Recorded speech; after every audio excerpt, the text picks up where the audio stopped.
則正しい生活だと人は錆びちまうぜ。つまんねえな。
いつかこの大地で私たちの好きな花が咲き誇る日が来るように。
この戦場にも勝利をもたらそう。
Yeah.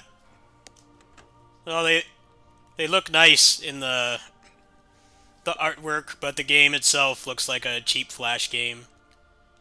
It's very cheap looking.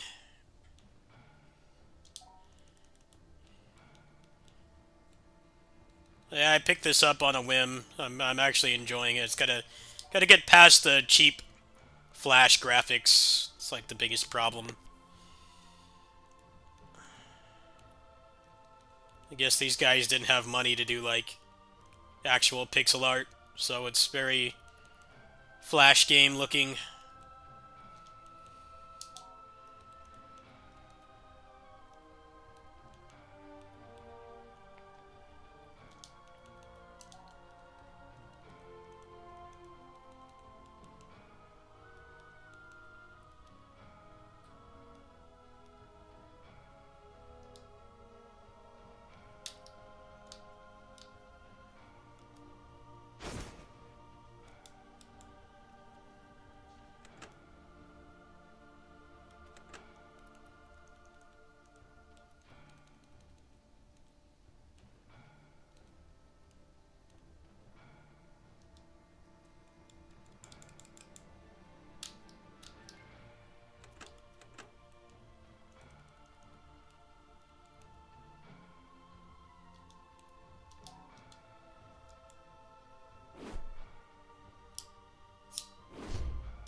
How have you been? I haven't seen you in here in ages.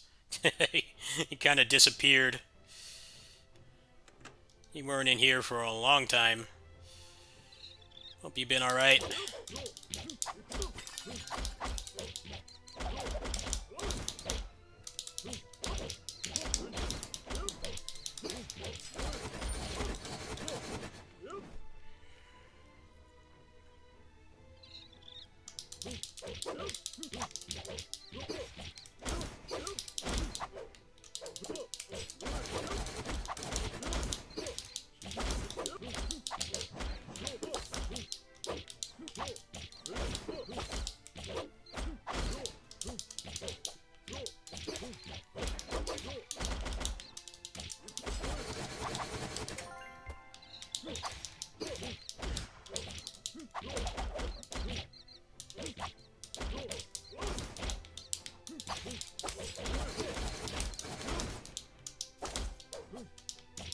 Hello.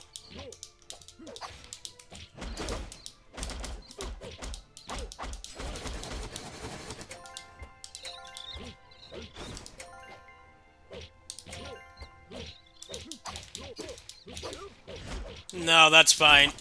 He didn't miss anything. No FOMO.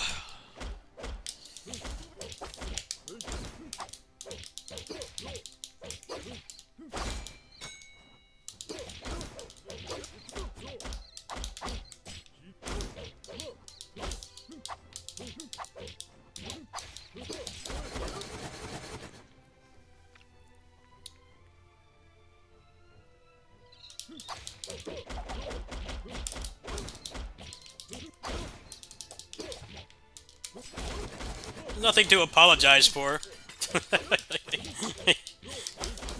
It's not like you're, you know, a tier 3 subscriber or something. You know, if you don't want to watch, you don't want to watch. It's fine. You're not obligated to watch my content, even though you might like it a lot. You're not obligated to watch.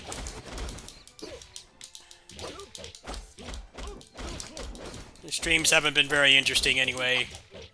There hasn't really been a new big game that people want to watch lately. I did East 10 and people didn't really seem to want to watch that much. Upgraded your PC for Dynasty Warriors Origins, yeah. Hopefully it's a good port. You never know these days, though. Had so many terrible PC ports lately. Can't even just say it's Koei Tecmo, it's just in general. PC ports have been embarrassingly bad lately. They promise to fix it later, and then, like, later never comes. That's not... I did kind of upgrade my computer for that game, too, but I don't really want to say that was, like, the exclusive reason, because we don't know how that port's going to be. It might actually be well optimized. It might be standard PC port in 2024, where you, like, exceed the recommended specs and it still barely works, and you have to wait for them to fix it later. Who knows? I mostly just wanted to future-proof my computer. I don't really like to say I did it just for Origins. I mean, yes, I'm excited for that game, but it wasn't the sole reason. I knew that 8 gigs of VRAM was not going to cut it for much longer. Now they're actually starting to get actual current-gen games instead of them all being still on PS4 and Xbox. The requirements for the games are starting to go up a lot, so that's why I did it. It's nice that I'll have something to play, you know, relatively shortly after that's new, that people actually want to watch, but that wasn't really why I did it. Never a good idea to upgrade for, like, one game. Make sure that you got good stuff that'll run well for a while. You have to fuss with the computer. That should always be the goal, not doing it for one game. There's plenty of people that do that. They upgraded for, like, Cyberpunk, and then Cyberpunk, like, was barely functional at launch. Like, upgrade because there's other high-end games you want to play. Don't upgrade just for one game. They definitely have a lot more options if you can play, like, Dynasty Warriors Origins, I think. The requirements seem pretty modest. I'm curious if hitting 120 FPS natively is going to be possible. I kind of think that it won't. But I feel like that game is going to be really CPU-bound.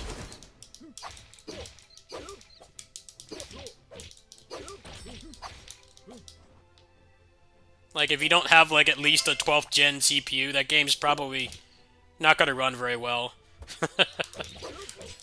Putting it out there.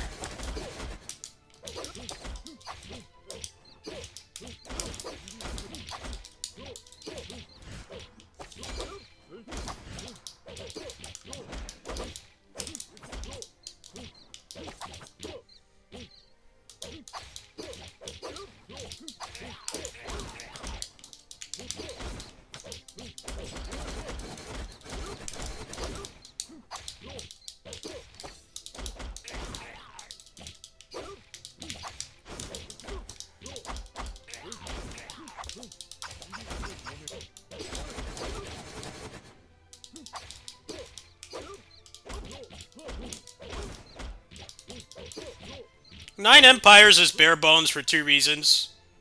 The first is that Vanilla Dynasty Warriors 9 was very critically maligned. And then also, this was my theory when that game came out, and I ended up being right, is that they're scrapping everything again for the combat. So, they didn't want to put any effort into it. I remember saying, you can probably go find a video of me saying this, they didn't declone anyone in that game because they're starting from scratch again. I ended up being right. I kind of didn't want to be right, but I was right. That's why that game is the way it is. They were probably already working on Origins when Empires came out, and they already had decided that they weren't gonna keep anything from that game's combat, so that's why nobody got decloned. Very telltale sign, because generally, last couple Empires games, they've always decloned at least like one or two characters, but they didn't declone a single character in that game. There were so many blatantly obvious ones that they should have done, because people were very upset. The favorite character had a spear again, you know. Same thing we went through with 6 and 7. But, sometimes I don't like being right with my gaming predictions, but unfortunately, that's why that game is kind of just crapped it out really quick. No point in putting a lot of work into the combat if you're just going to scrap it in the next game. They had a lot of stuff they could have done with it, but I guess from a production standpoint, why would you make more movesets for a spin-off if you're not going to use it in the next game? I mean, it makes sense. But that game just had so many clones, people were very disappointed. And it was very obvious that that's what was going to happen with that game. Samurai Warriors 5, there's just no excuse. That game being the way it is. Why reboot something if you're just going to have everybody be a clone again? A pointless game.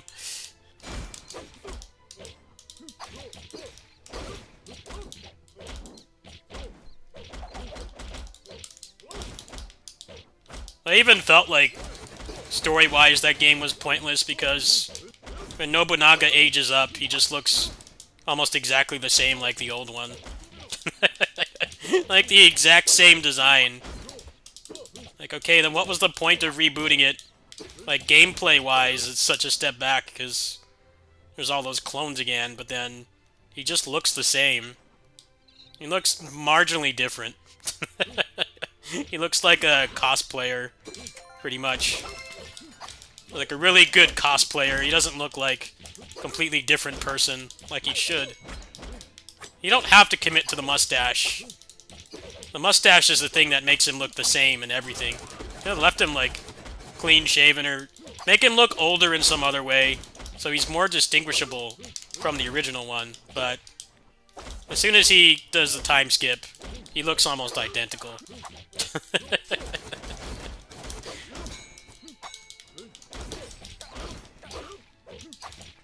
I feel that game had like a non-existent budget, and that's why it wasn't bad.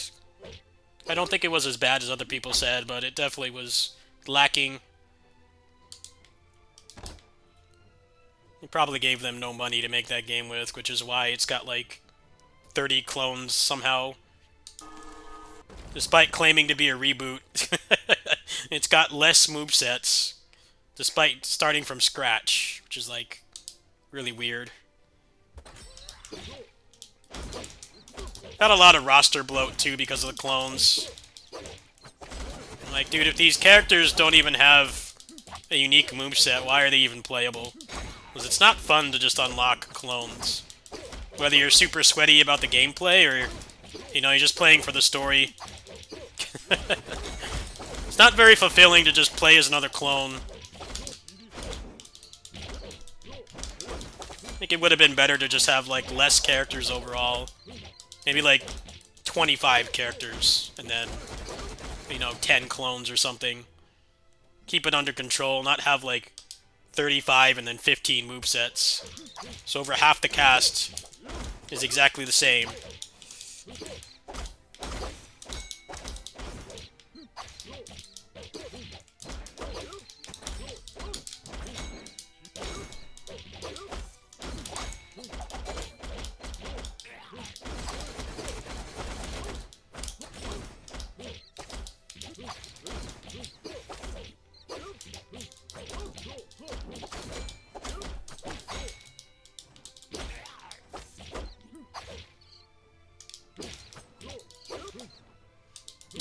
Yeah.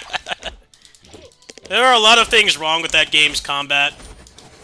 For one, the fact that the enemies just tech out at random, unless you're on easy mode, makes that game very unfun to play, whether you're hardcore Muso combat nut or you're just playing casually.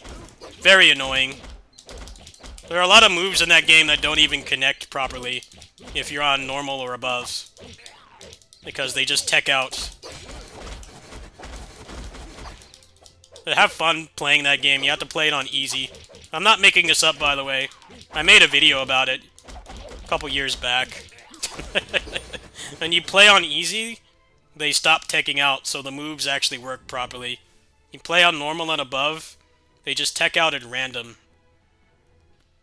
Like, just whenever they feel like it. So you have, like, throws and stuffs, and you're hitting the air, and they're on the ground already hitting you. Because they didn't bother to actually come up with an actual infinite prevention system. It's just kind of, they get out when they feel like it, which again feels like trash, even if you're just playing casually. That's the number one thing I couldn't stand about that game. But then I started playing it on easy, and the game became fun again. I just nerfed my weapons and the game became fun. But that's really backwards design.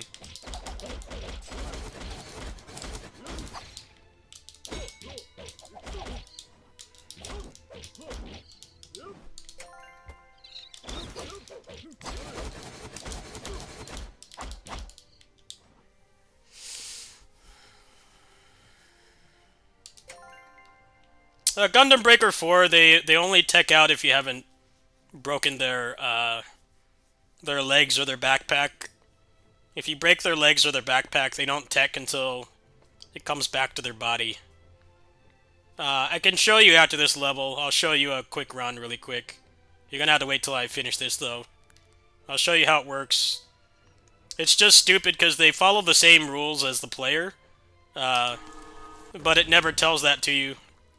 And until you realize that, yeah, the game sucks for style play, but it actually is a fun style game. I made a video about it, but I'll give you cliff notes.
You know, I forgot Rise of the Ronin even existed, because it's not on PC.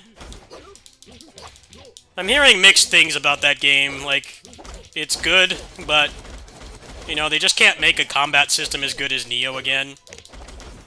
And, like, it didn't get DLC, so even from, like, just a strict, like, content amount, it's very lacking compared to, like, Neo and Stranger of Paradise and Wolong. That's what I'm hearing, anyway.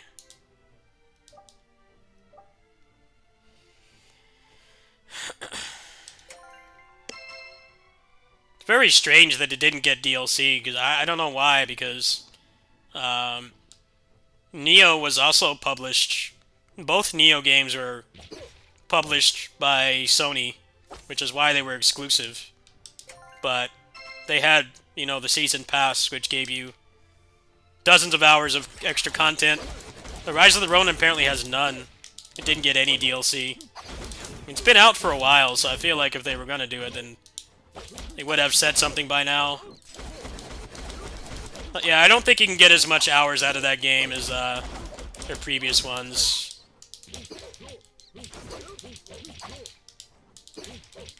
Yeah, it's a pretty stupid change. It's very pointless to have the shield. The shield system in Gundam Breaker 4 doesn't actually mean anything.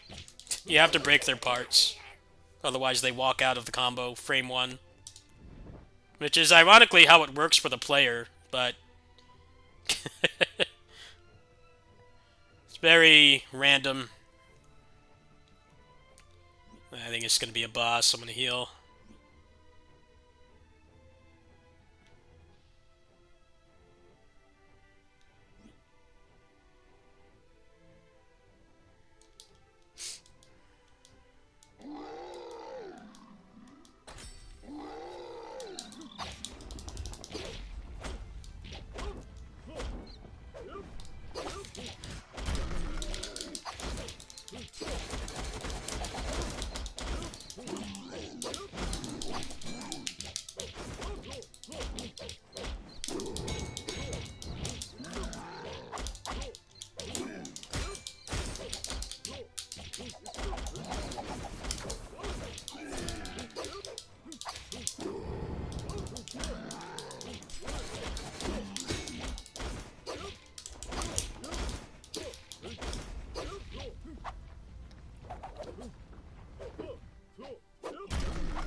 Yeah, I heard Rise of the Ronin was pretty rough at launch, but that's pretty much every Team Ninja action RPG. I think the more concerning thing is that they don't have DLC for it, because that's usually like the main thing that makes those games worth buying.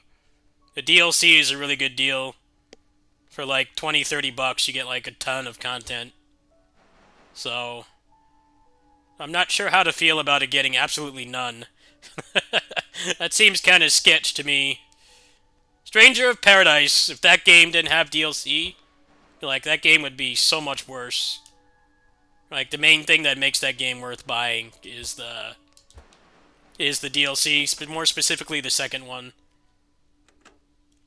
Second DLC is what makes that game good. So it's really weird that they just, like, they're not doing that for that game. I can't really understand why. It must be because of maybe it didn't sell well, or they didn't get, you know, weren't commissioned to do it. I don't know, but Yeah, it's kind of a little bit disappointing. The DLC is why I've put like hundreds of hours into those games. The previous ones. Hundreds and hundreds of hours.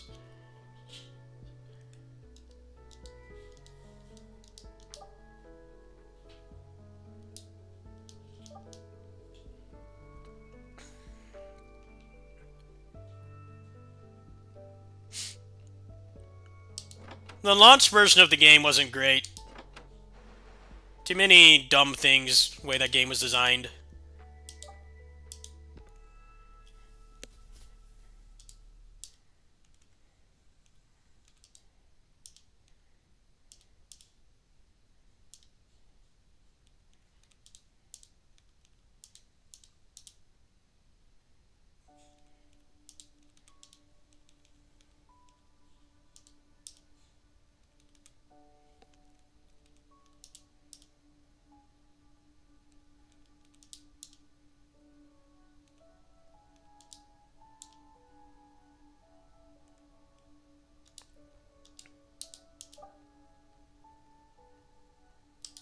Let's just make a power level system that makes it so the first 20 hours you spend with the game, nothing that you put on your character matters, but the number that's on the side, the gear score.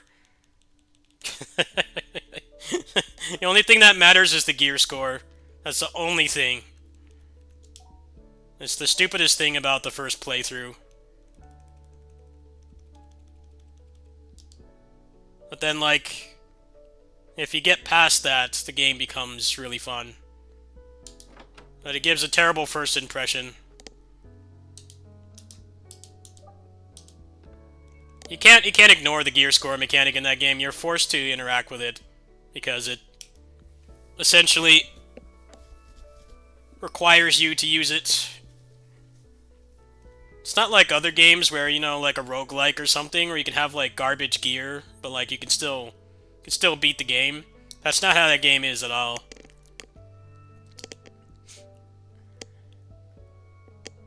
You have complete trash gear, you can't do anything in that game. It's subjectively the worst thing about that game. It's like if you go into it, you gotta get the deluxe edition, and you have to, you know, commit to finishing the whole thing. Because it's not really much of an action RPG until you beat it. Which is a big ask for some people. I mean, particularly, I'm used to the first playthroughs of those games not being great. But it definitely was a struggle to get through.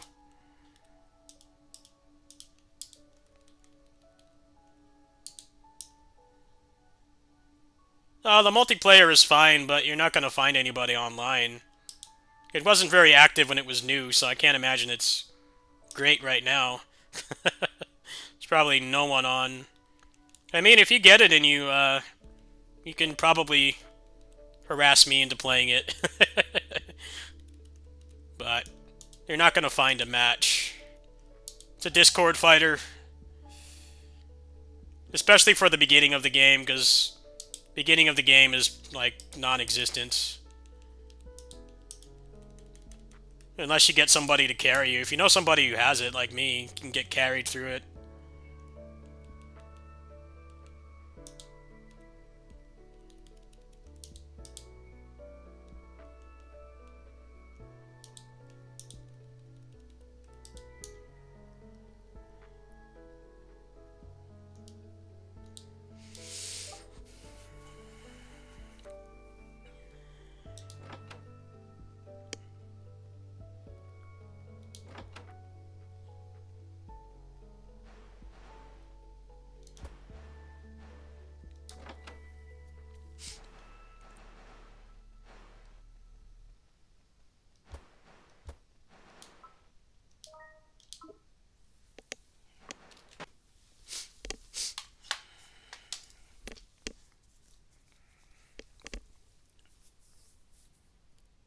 Like, the first playthrough, the difference between Nioh 2 and Stranger in Paradise, which were the games that came out in chronological order, is that in Nioh 2, you can win with crap items, right?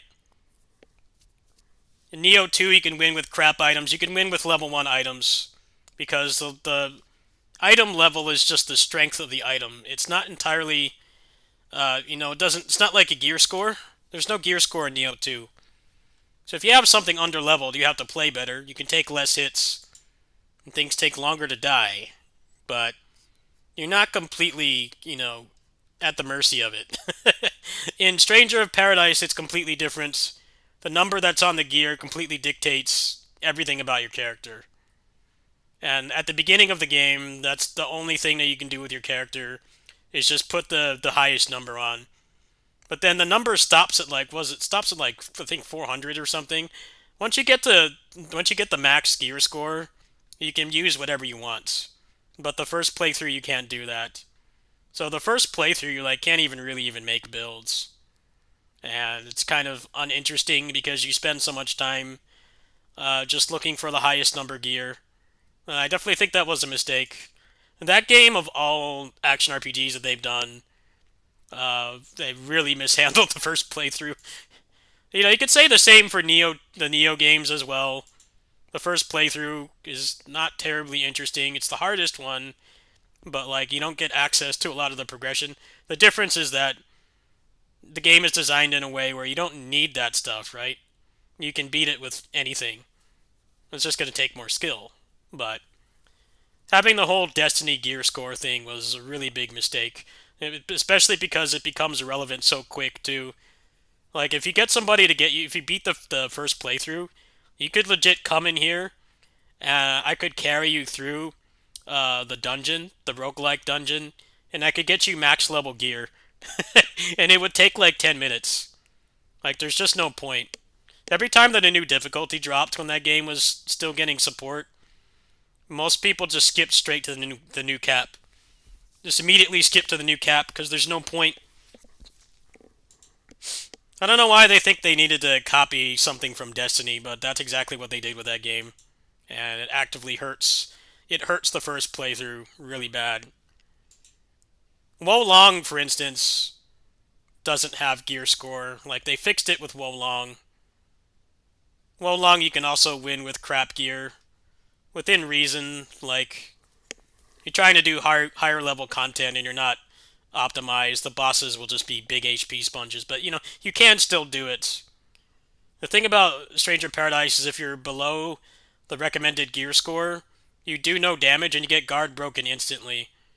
So unless you parry everything, you can't soul shield. If you do one soul shield, you get guard broken.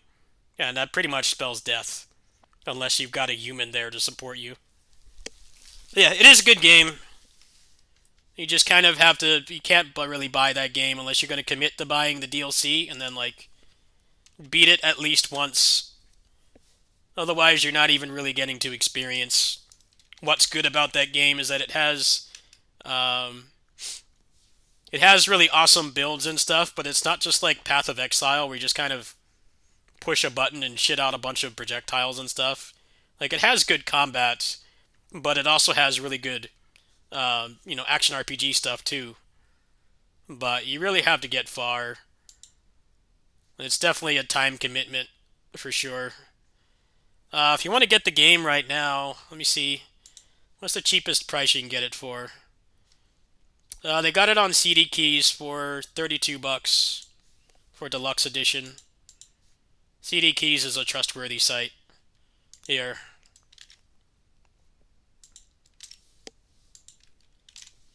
I'm not actively playing the game right now, but if you come in here and I'm just playing random stuff like tonight, I'm more than happy to help you.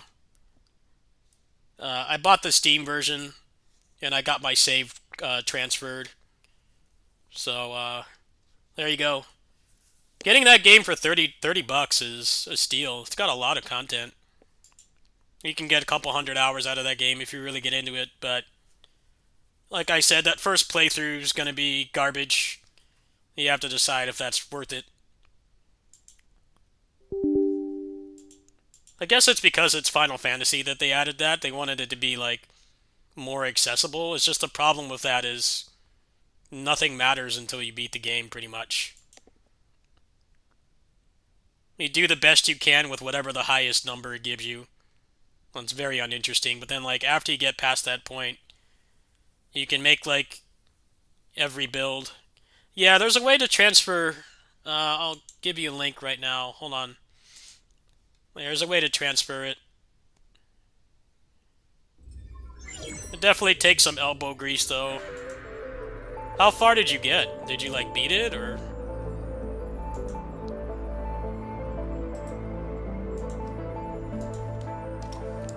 Follow that guide. Takes a little effort, but it does work. I had a viewer do it for me. Works fine. Save transferred over perfectly.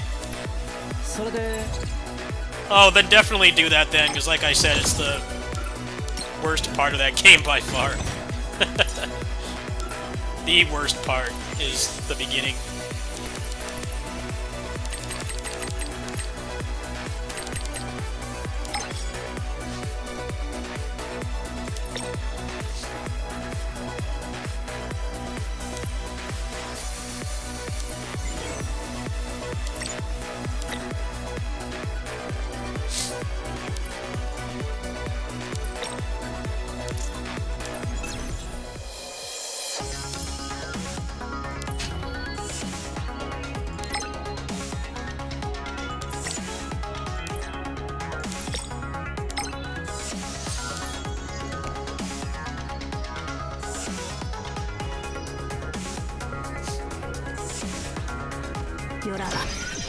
Did you buy the DLC? Because I think the game has crossplay, dude. I think it just has crossplay. I don't know if you need to buy it again.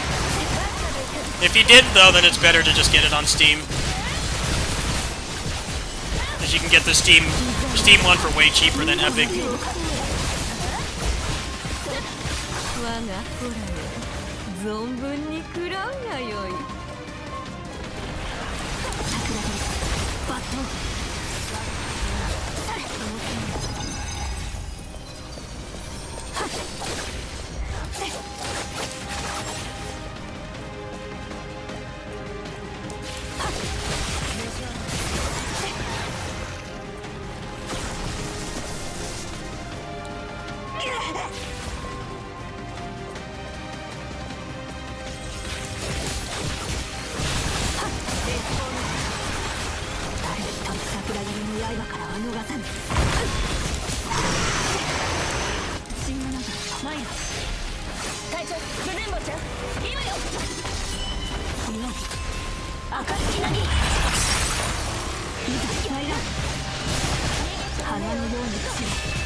Worst case scenario, I could probably carry you through the story.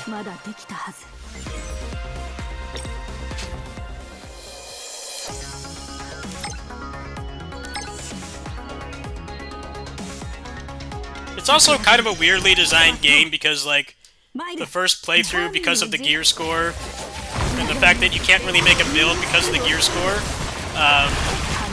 you actually have to learn the boss attacks. But, like, when you start getting heavily invested in the game, you just one-shot them. It's a really weird game.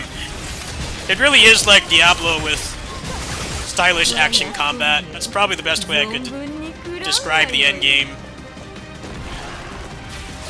You still have to put in more effort than Diablo for sure, but you have a lot more build options, and you still have a good combat foundation, but kind of just crap out damage later. Otherwise, you're not playing optimally. Yeah, this is the game I got partnered with. I just stopped playing because it didn't have a PC port, but now it does. I have to make a couple videos on this game a month. But it's a little bit hard for me because I stopped playing for like 6 months. So I have to catch up. I got a bunch of the characters because they have a very generous event right now. Because they're trying to get people back on the game. So I got a pretty good roster, but I'm still like working on getting to the point where I can make guides. Most of the people making guides for this never stopped playing, but I did because the emulator is pretty trash for games like this. Yeah, if you're gonna play like Clash of Clans or some shit like that, or some turn-based game, the mobile emulators are fine, but for stuff like this, it's junk. I couldn't stand it. But now they have a PC port, so that was really the only problem I had with it. I guess they just didn't have the money to make one.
Yeah, this game has like no male characters, and I'm not somebody that's into the whole waifu thing.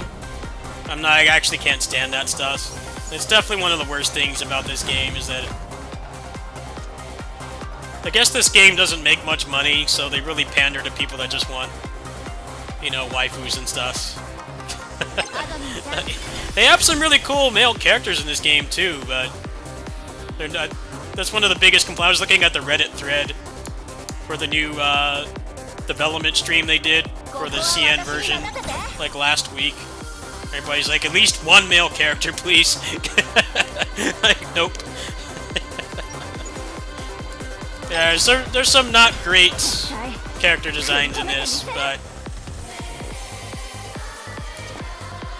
yeah, I'm the kind of guy that likes male characters. I like cool-looking male characters. I'm not into the whole moe blob thing. I like female characters if they actually look like they could fight. I don't like the ones that are like lollies and stuff. Like, that stuff drives me nuts. I can't stand it. But a lot of weirdos that like that stuff, so I guess it makes money. Everybody's got a hustle, I guess, but personally it doesn't appeal to me. I really like the male character designs in this, but they're very rare. They don't make them that often. Like, PGR is kind of interesting right now because the current character on Global is a male character, but people are still pulling for him because he's meta. He's like one of the best characters in the game. And I think that was very smart in retrospect. It was pretty smart in retrospect to make him meta because most people wouldn't pull for him. His design and moveset is awesome. I've always liked that character. I liked him before he was meta. But it definitely is nice that, like, hey, he's like the best character in the game right now. I'm trying to get him to Triple S, but I don't have the money currently. See if I can do it by the end of the month, maybe. See, I wail for the male characters. Female little lollies and stuff, and that kind of shit I can't stand. I'm not a fan of it.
how's Netflix doing today?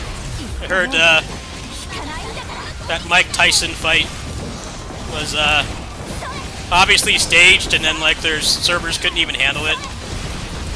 Like, I don't know, man. I don't know if trying to get into live sports streaming immediately after raising your prices and then somehow not being able to meet capacity is a good business choice.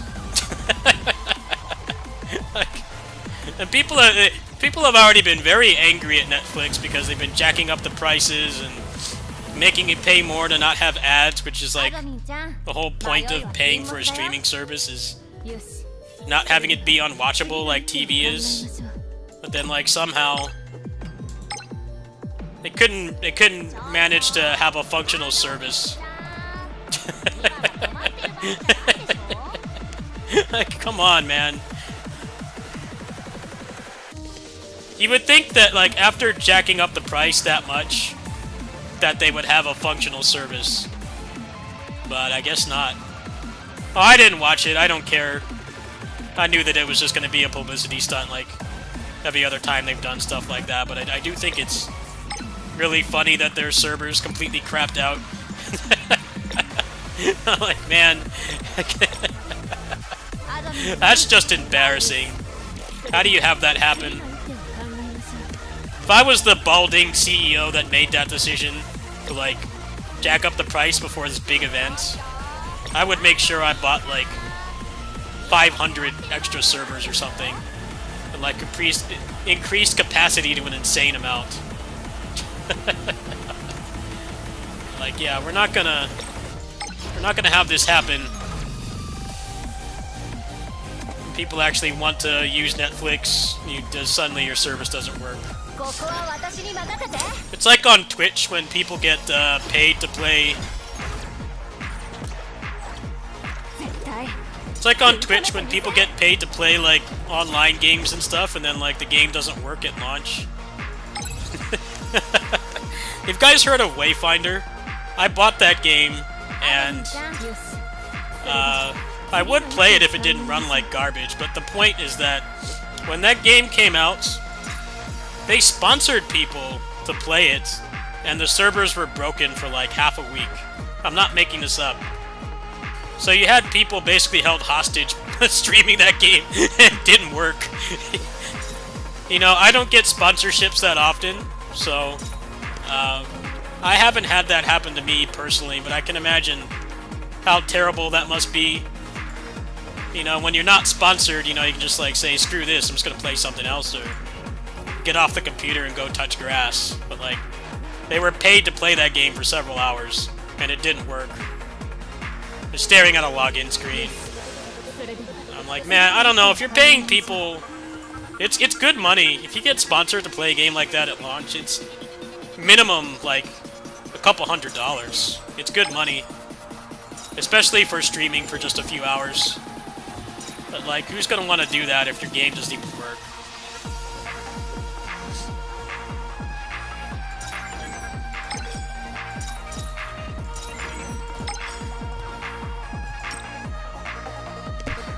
Yeah, login screen stream. Sponsored login streams. Login screen stream. Literal non-existent content like black screen.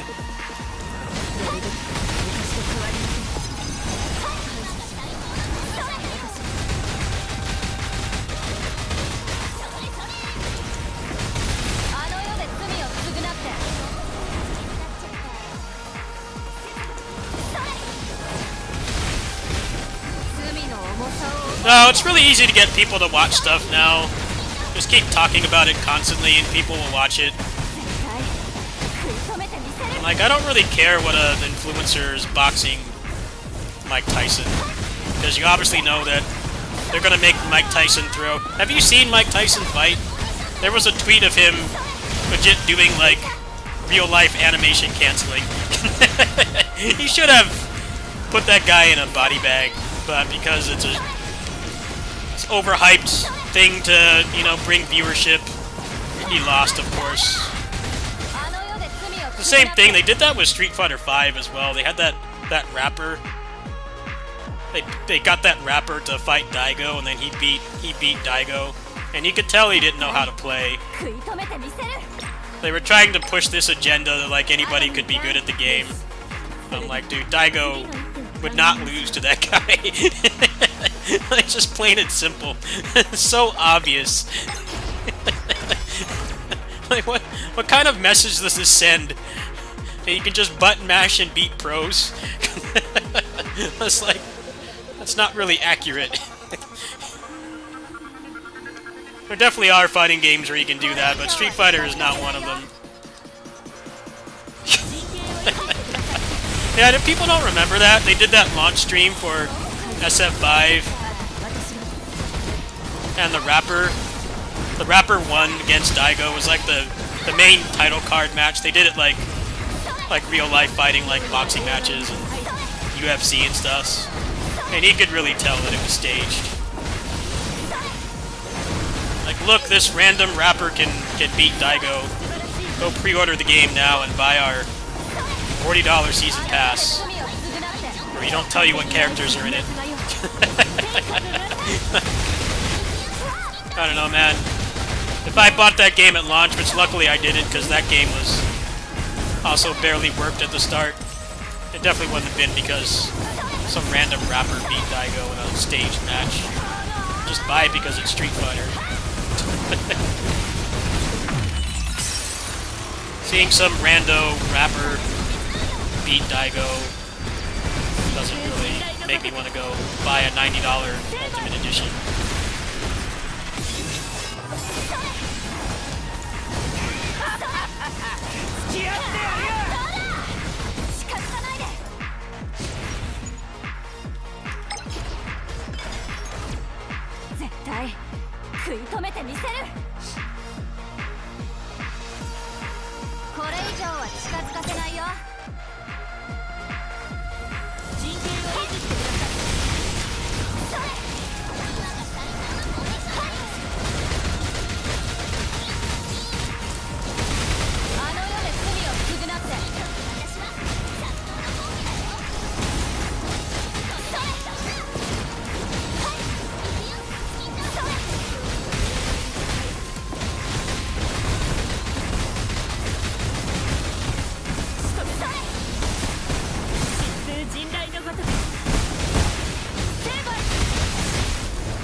I think the interesting thing is all the streaming services trying to nickel and dime people for paying more for not having ads.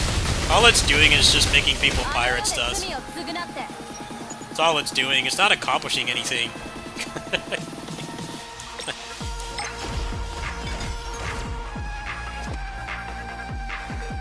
Like, what do you think's gonna happen when you charge a significant amount of money to not have annoying ads? Have you guys, like, watched TV? I don't watch TV, but when I go to restaurants and stuff, they have it on. It's like 80% ads. Like, they were streaming the Olympics, and, like, they had the people were doing the competitive swimming, and I swear, they went on, like, 4 different commercial breaks before they got to the other side of the pool. Like, this is unwatchable. It's unwatchable. It's like if I was in here and, like, playing a Muso game, like, every time I beat an officer, I did, like, a 90-second ad, or, like, 3 minutes of ads. Like, no one would watch. I would not fault everyone for leaving if I pulled a stunt like that. But that's pretty much how, like, public television is now. It's unwatchable. So, of course, people want to get away from that when they're paying a premium.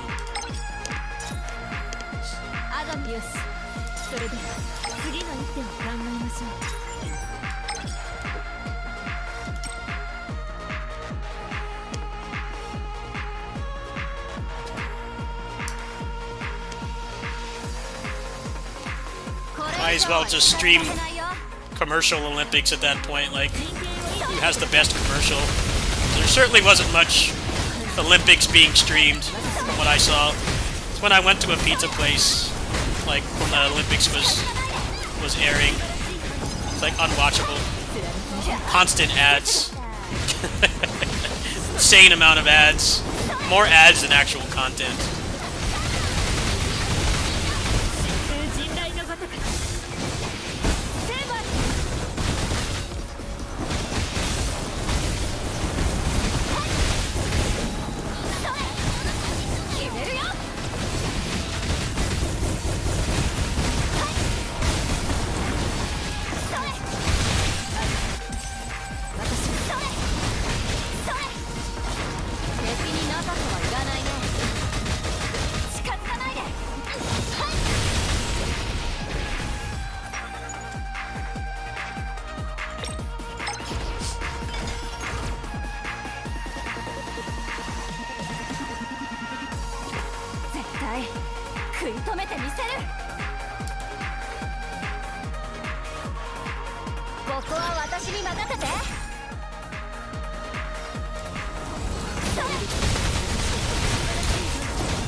I'm partnered for this game, but I'm not. It's not a paid partnership. It's just in-game currency. But you know, I don't take random deals on my channel because I've been doing this for almost 20 years, and I don't want random brands being shilled on here, especially if I'm not compensated properly. Like, I already played this game when they opened up the creator program like last month when the PC version came out. So I applied and I got it. But yeah, I don't like doing the whole Raid Shadow Legends, NordVPN, HelloFresh, all those ones that everybody shills. Like, I only want to take deals for stuff I'd actually use, you know, if I wasn't being paid. Like when I got sponsored for Helvetii, you know, I already liked that game. You know, I took the money because A, I need the money. See, I've got a donation link above there. Obviously I need money, but I don't want to shill random stuff.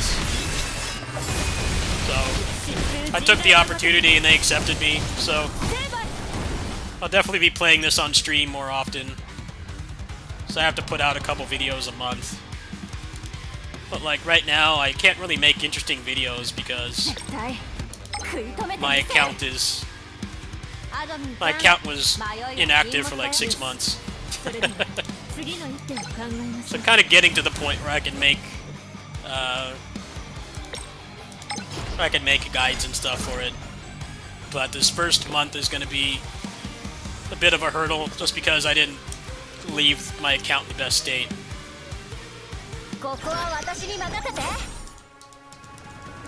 I've got a pretty good handle on the game. I played the CN version of this when it came out. I'm not new to the game. I'm just a returning player because I hated playing on the emulator. The emulator was trash for this game. That's why I stopped playing. It's the only reason. I prefer this to all the MiHoYo stuff.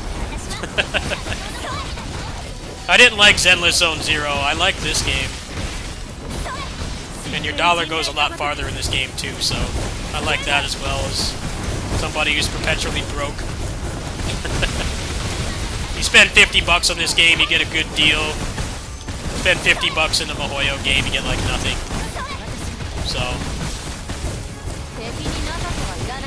I'm cool with playing the competition.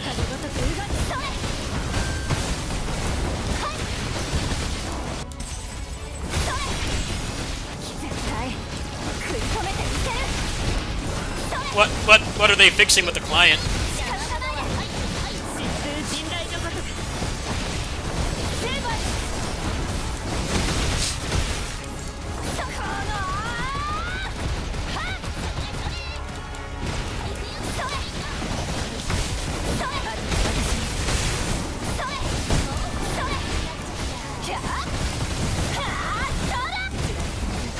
The only service games I play right now is this and PGR.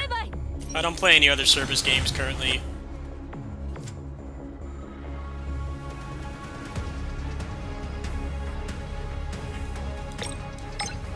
アドミンちゃん、迷いは禁物だよ。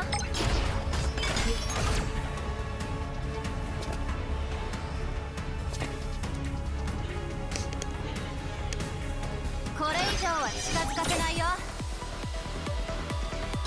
So if you're interested in trying the game, I don't have like a referral link or anything. 食い止めてみせる。 Again, I am not paid to play this. I'm not paid to play it, so don't think that anything I say is because I'm worried I'm not going to be sponsored. I'm not sponsored, I'm partnered. So I get like bonus stuff for making videos for it, but it's not paid, so... I mean, I would be honest anyway. I mean, I sent them my port review for this and they accepted me as their partner, so... They seem to value honesty, which I think is good. Because a lot of these partnerships and stuff, they want you to just shill the game and like have no criticism at all. So it was really nice that I gave them a PC port review and they're like, hey, you can be our partner. Like, cool. I don't care if it's not paid. I appreciate that they like honesty instead of, you know, somebody with an open mouth thumbnail doing fake screaming reactions and stuff to try to get sponsorships. I'm not that kind of guy. I get hype and stuff, but it's always organic. I can't stand those. You ever seen those videos of like mobile games where they have people that are like obviously paid big bags of money to play these garbage looking games and they're like screaming and stuff like they're in kindergarten? I can't stand that stuff, so I don't do that. That port review was pretty subdued, but they seem to have liked it because they put me in their program. You know, I want to support a game that wants people to be honest instead of have some guy screaming into his webcam. But hey, people can do what they want. I'm just not going to be doing that, so...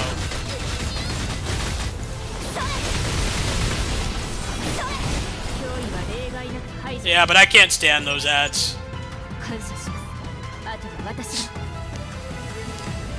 Well, people take those deals because making money off this is very hard. You pretty much have to sell your soul in one way or another. It's either you take really shady sponsorship deals for crap games you never get caught dead playing, or you make clickbait. You make clickbait that the algorithm likes, and that's how you make money, but then you're not really doing what you wanted to do when you started, which was just make content about things you enjoy organically. Which is why I don't do like the Raid Shadow Legends and stuff. I actually blocked those people from sending me emails. I'm not playing your garbage game for 30 bucks, man. Fuck off. Make a game worth playing like this and I'll play it. And they're not even paying me to play this. I'm still enjoying it. I was playing it before they did that partner program. Yeah, I'll take deals for stuff I use without any kind of compensation.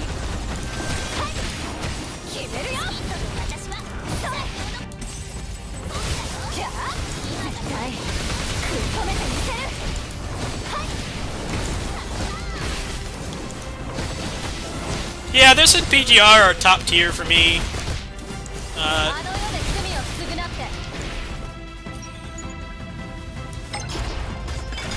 Peak of Combat 1.0 I liked better than this.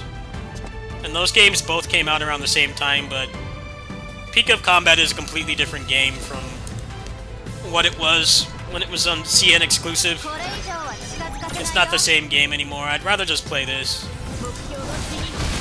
I would go back to Peak of Combat if they had a PC port, but if this and PGR having a PC port, it's kind of just no contest. I don't like fighting with those crappy Android emulators.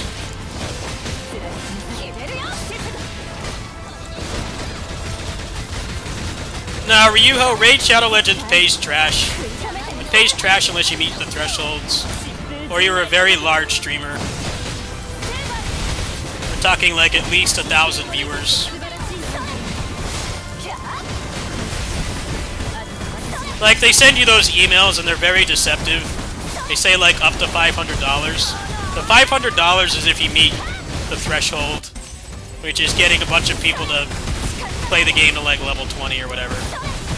And I can tell you, most people don't do that. Like, most people are like, you know, I'll just donate to you instead of installing that crap game, which is almost always what happens. I've never seen anybody actually meet the threshold. But like for small channels like mine, it's not worth taking. Like, I'll just ask people if I need donations. I already have a donate link right there.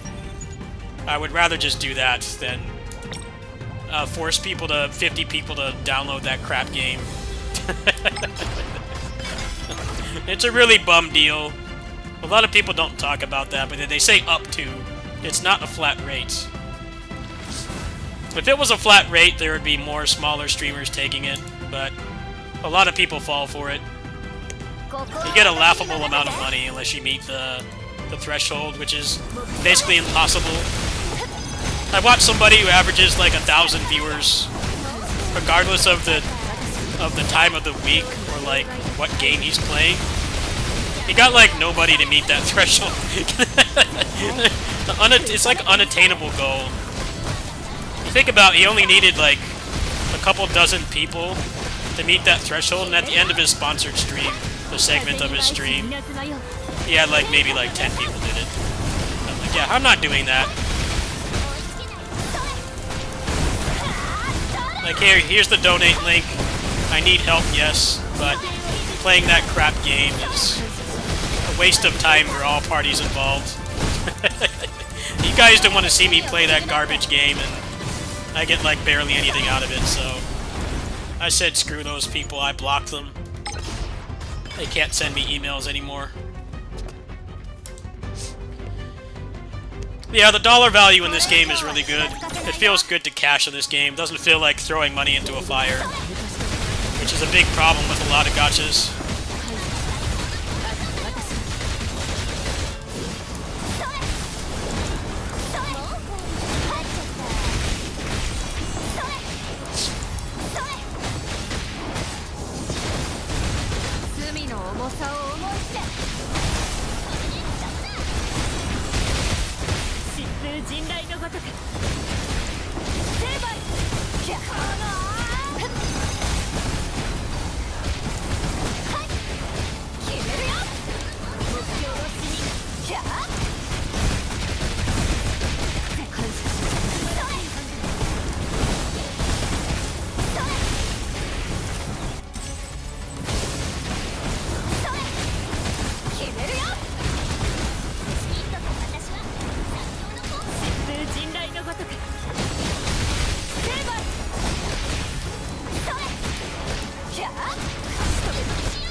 I really don't even really get that many sponsorship opportunities. Mostly just a lot of ones that are obvious scams trying to compromise me. That's mostly what I get. It's ones that are like obvious scams to try to compromise your account and do like crypto grifting, take over your account and she'll grift crypto or something. That's mostly the opportunities that I get.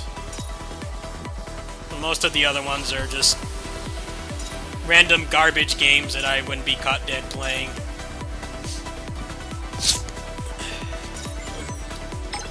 But I'm very careful with what I do take.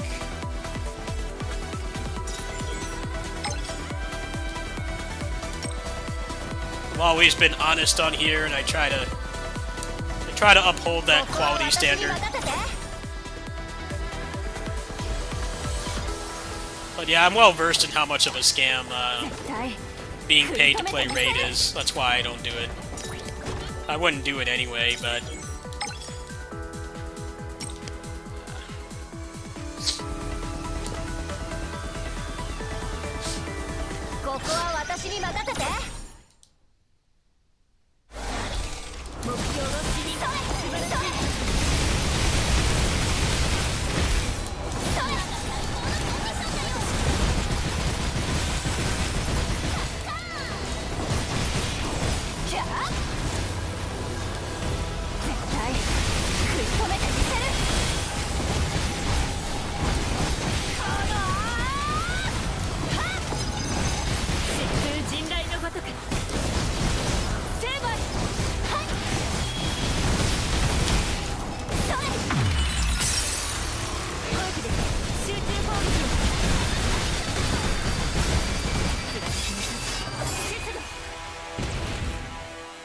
Also, the really cool thing about this game is this mode I'm doing right now, which is basically, they only let you use, like, power-crept characters in here, which I think is really cool because a lot of the problem with action gachas is power creep. Power creep, there's characters that you like, but you just can't use them in, like, endgame modes anymore. They have a lot of stuff in this game to make old characters relevant, which I think is nice because a lot of these games... Year 1 characters get power crept like really quick. And like you can still use them for fun, but for like any relevant content that gives you reward, you can't use them. That's really cool. Like these are all power crept characters.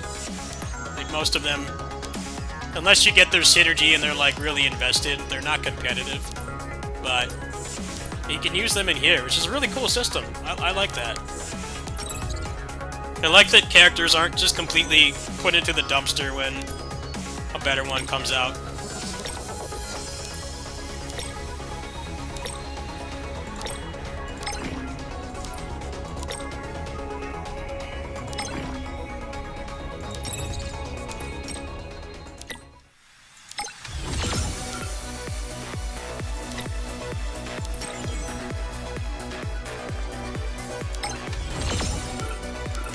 Oh, really? To what extent, though?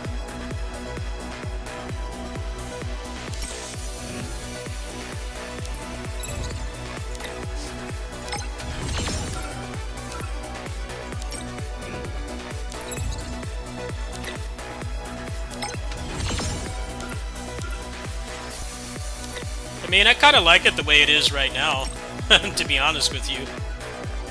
Just like characters that are power crept and off meta. So there's a reason to still use them, but I don't really know the extent of what it's like now.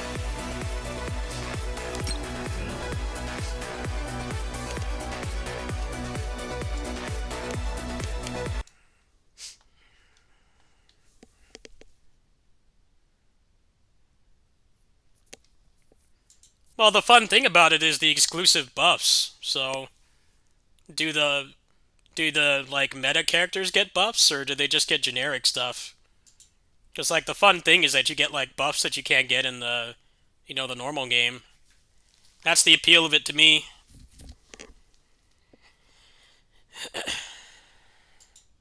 If it's just playing your OP characters with a bunch of stat bloat, that doesn't really sound interesting to me.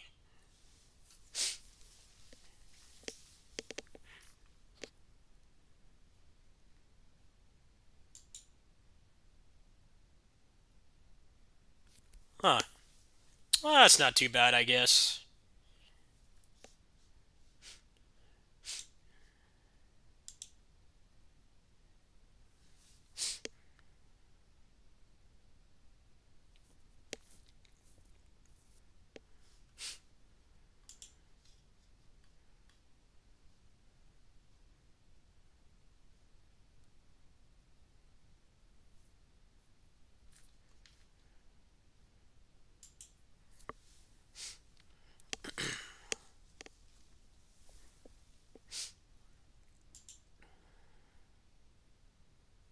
Do I need a guild to join? Yeah, I'm not in a guild.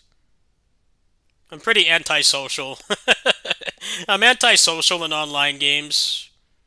I'm social when I stream, but like when I play online games, I just like I don't talk to anybody. I played JP PSO2 for like 1,200 hours and barely talked to anyone. I'm like very antisocial. Is there like a benefit for being in a guild? Because I never really interacted with the guild system.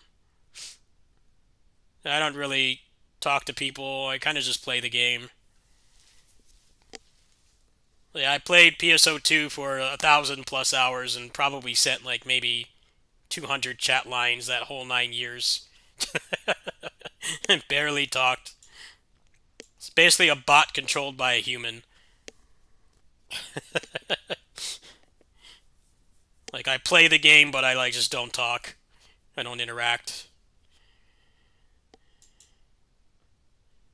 Sure. I can go back in the game if you want to invite me. I'll go back in the game. I'm about to go to bed for the night, but I'll go back in. Let's go ahead and get that done. Thank you for your help, by the way.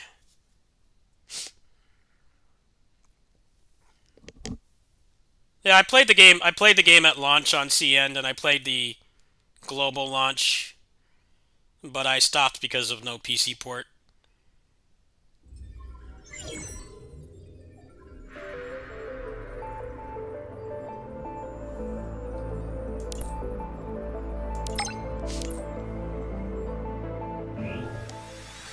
Oh, 来たね。それで今日はどこに行くんだい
？Yeah, my account's kind of, 何かご用ですか？ it's not bricked.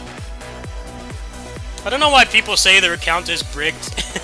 I always think that's a stupid thing in gachas. If people say their account is bricked, I'm like, dude, if you think your account is that bad and you want to keep playing, then spend money on the game. I don't like saying their account is bricked, but it's definitely soft locked by needing the reconstructors to max everybody out. And there's like no shortcut for those currently. So I've got a good roster. I got her double S with the Functor. She was like the last character I got before I took a break. I got him as well because I like male characters more than waifus and stuff. But yeah, I've got most of the decent characters. It's just I'm really limited by the sigil upgrading currently, which is why I'm not doing guides with this partnership thing because my account's not in that point, so I hope that they'll still keep me around, but I can't really do much. I need like hundreds of those things and they don't give out enough of them, so I'm kind of stuck at the moment. I have pretty much all the B ranks and A ranks. Yeah, it's a stupid term. I don't know why people do that. Like, dude, if you've been free to play for like years and you lost a 50-50 or something, then just spend money on the game, man. Clearly you've gotten enough enjoyment out of it to give the developers some of your hard-earned money for them providing hours and hours and months of entertainment. I don't know, man. People get a little bit too proud about being free to play. I mean, I can get not wanting to invest into something that will shut down eventually, but like, you notice how when people are whales, most people don't brag about it. It's seen as a bad thing if you're a whale, but like people boast about being free to play and then they complain their account is bricked. I'm like, dude, if you've been playing the game for years and you never spent a cent, like, I don't know whose problem that is. I don't really think it's the game's problem at that point. You should want to spend a little bit of money. Something provides you hours and hours of entertainment for months on end. But hey, whatever. あら私をお探し僕を呼んだかい Yeah, that's the weird thing about service games. People get like ashamed about how much they spend, but then people boast that they're free to play. And those are always the people that complain that they don't get stuff. I'm like, well, you know, the game's been pretty generous to you. If you're able to be competitive at all in a game like that without spending money, it's a pretty good game. Because there's lots of gachas that have obvious paywalls. Every gacha has like a point where the goodwill kind of stops, and unless you like play it non-stop and you don't like at least buy the monthly pass, you're going to miss out on characters. But you know, there's plenty of games that have blatant paywalls. Like obvious paywall, like, look, you can't play this game anymore unless you start coughing up some cash. And like any game that does not do that and lets you even be remotely competitive with no or minimal spending, I think those are the games that deserve more money than ones like MiHoYo games where the amount of rewards and stuff you get for playing are very minimal. And also the rates are bad and you need like multiple copies and stuff. And then there's the whole 50-50 stuff that Genshin popularized, which is why I hate that game. I think gachas were better when you just got the character. No bullshit. 50-50 pity is like the dumbest thing. Especially when a lot of those games have terrible rates too. Or like one copy is not enough. That was what killed KOF All-Star. I was a very active player on that game, but they just turned that game into a disaster. It was like 0.6 rates, and then you needed like 4 dupes to be endgame viable. And then they added super whale stuff like the Street Fighter collab. It was like a couple $100 to get Cammy. And then they added stuff for max dupes, which gave you even more power. And like the rates were way worse than pretty much any of the games that are on the market right now. But having one copy was useless. If you just got a character, one copy, they were useless. They were a paperweight. There was no point in having them. It was really stupid. That game did not have 50-50 pity, but it had something that was worse, which was it was 0.6 drop rate for a rare character, and one copy was useless. That's what really killed that game. The Awakening system. The game was a lot more fun when you just got one copy and you optimized them with other stuff, but then they made the game so dupe heavy.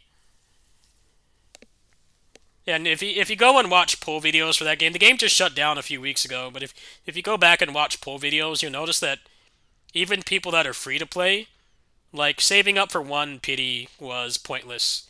You needed to save up for like 4 pities minimum. Otherwise the character was not worth getting. It's terrible. Actively a way worse gacha than even any MiHoYo game. Way worse. That's kind of why, like, when people complain about Genshin, so it's like it's bad, but KOF All-Star was far worse. Everything about the monetization in that game was way worse. MiHoYo is pretty bad, but KOF All-Star was a complete scam, and that's why I stopped playing. Also, the power creep was really bad. Characters would get power crept within like months of being released. That game started out really fun. I'm glad that I'm like not really. I don't have that addictive personality where I'll stick with the game even though I hate it. I just kind of uninstalled that game on a whim. I don't know how much I spent on it, but it was a significant amount. I was on vacation and I just uninstalled the game. I got tired of it. And it only got worse from that point. So I'm really glad that I did. I'm glad that there are better options now. But yeah, a lot of people don't talk about how bad. You don't hear how bad the gacha was in that game. A lot of people were not aware. It was way worse than anything.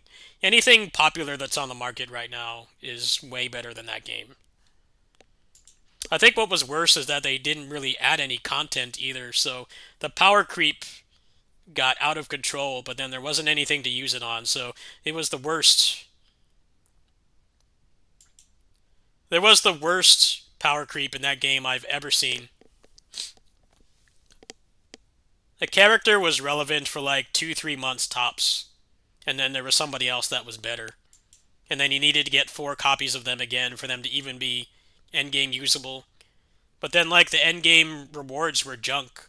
They had a raid boss in that game that when the power creep, I'll explain the power creep of that game.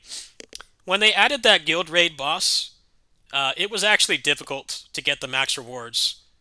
It actually took skill and good team composition and execution, but the rewards were actually decent. It's just that the rates were terrible, so it wasn't even worth doing back then. But like, they did so much power creep, and they like never buffed that boss. The power creep got to the point, something that took.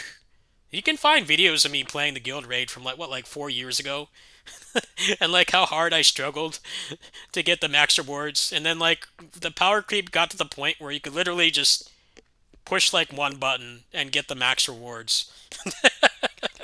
And they never updated the rewards either, and like that was like the main place to test your character's power, but it was like pointless because you started doing like billions and trillions of damage, and it only took like 2 billion or something to get the max rewards.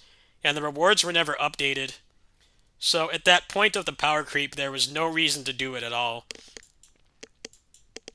I heard that they like got a lot of the staff off that game for the solo leveling game, but I don't know. How hard is it to just like increase the rewards so there's something to use these characters on?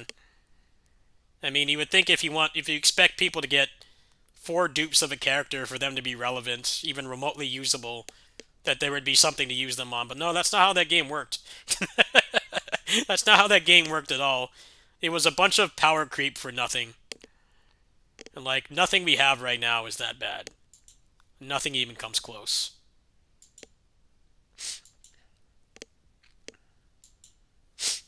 Alright, let's see if I feel like doing anything else. I'm kind of leaning towards no. I'm kind of tired.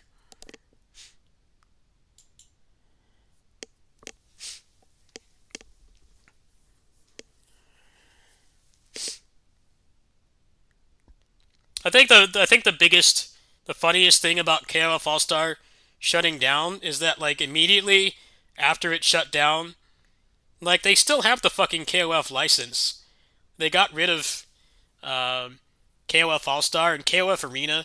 KOF Arena was just a shit fighting game with doesn't have fighting game mechanics, and it just reused KOF All Star character models. Those both shut down at the same time, but then like Frame 1.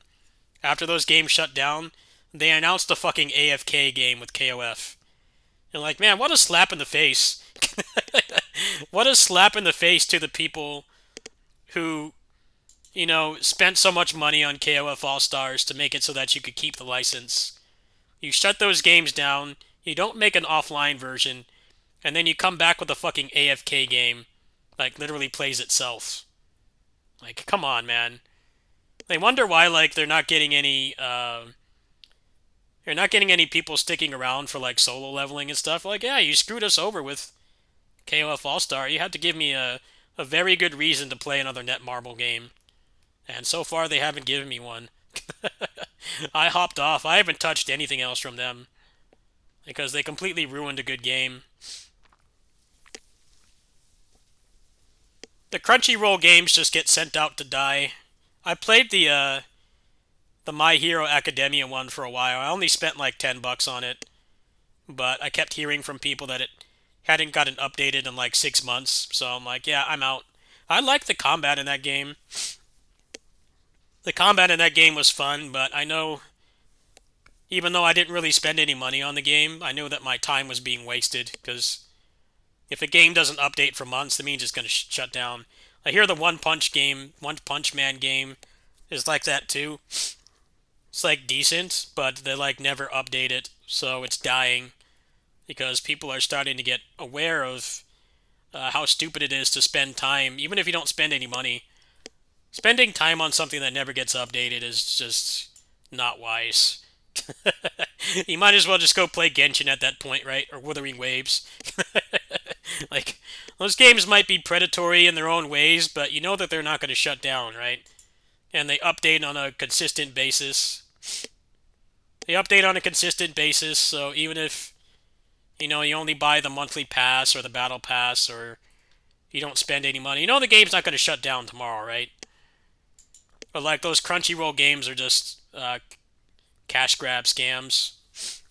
But they like don't even try to hide it, which is the funny thing. Like, I don't know, man. If I play a game like that, I expect an update like every 2 months. So like, at least 6-7 major updates a year. That's an acceptable amount of time. They don't need to update more than that. But to go like months without anything, like, yeah, I'm not even gonna stick around.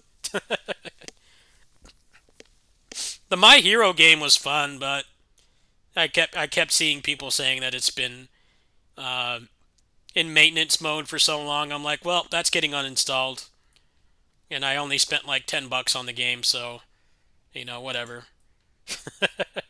I have no attachment to it. I know better than to stick around with stuff like that.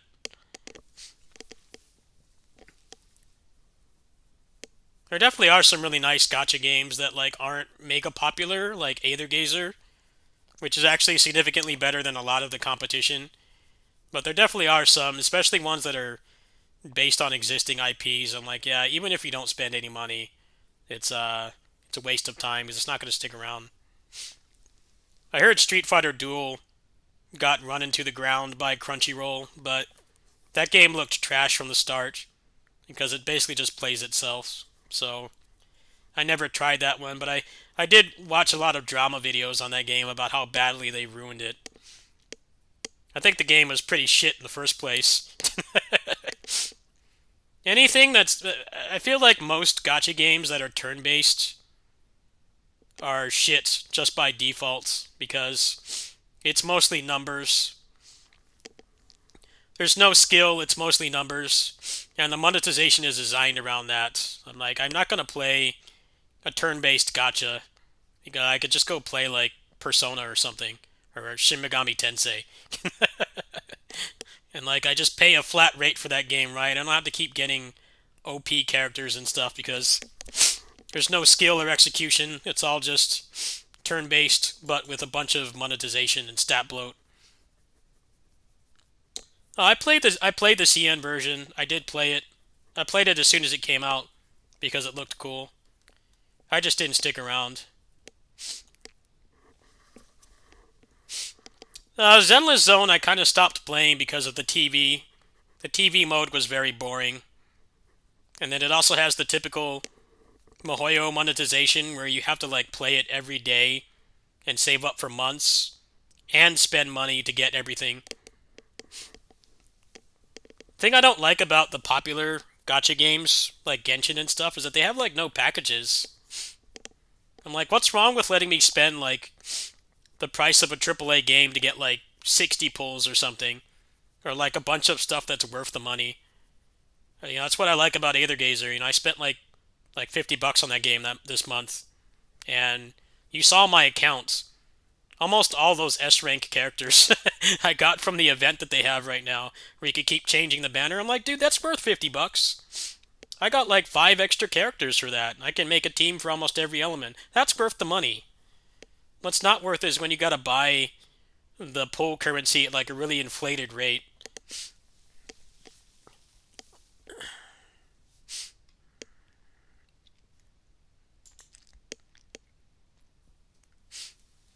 That's the thing about KOF All-Star, is it did have packs, But the thing about that game, like I said, is one copy of a character was basically useless.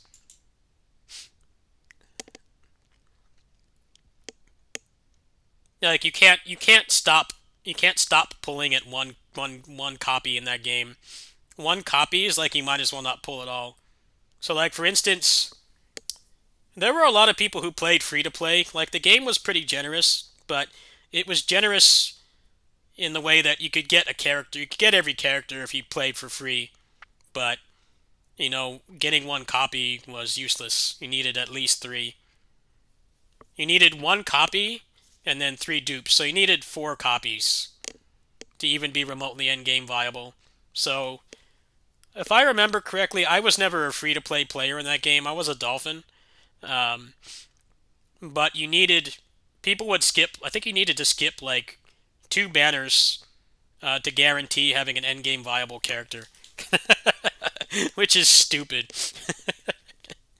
You had to skip like 2 or 3 character updates to get one character and have them awakening 3 or 5, which is basically the only time they're actually useful. You had to do hundreds and hundreds of pulls. And like I said, it was a 0.6 rate.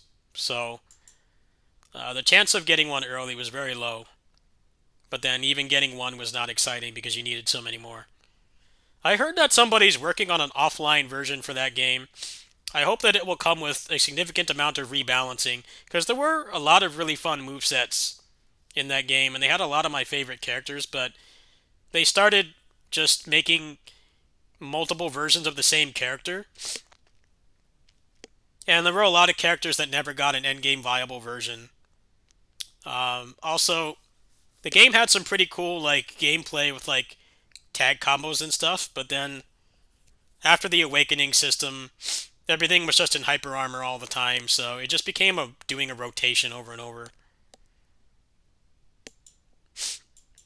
KOF All-Star is definitely worth, somebody should do a video essay on how predatory that game was, and how they completely were ignorant to people, telling them obvious things to improve their game. Like, dude, why do you still have this endgame mode where it used to be actually difficult to do? I think the funny thing about the endgame mode is that it gave you memories. It gave you memories for the Fess and the special signature characters and the boss syndrome, but the rate was like 0 point something %. You basically never got it. But then like they never updated it. So eventually the power creep just got to the point where you could get the max rewards by like not even playing, just pushing a button, and you would shit out like 10 billion damage. And they never updated it. I'm like, dude, if this is the main thing that people are pulling for, how hard is it to just update the rewards so that at least there's some kind of chase item to encourage you to keep playing? But no, they never updated it.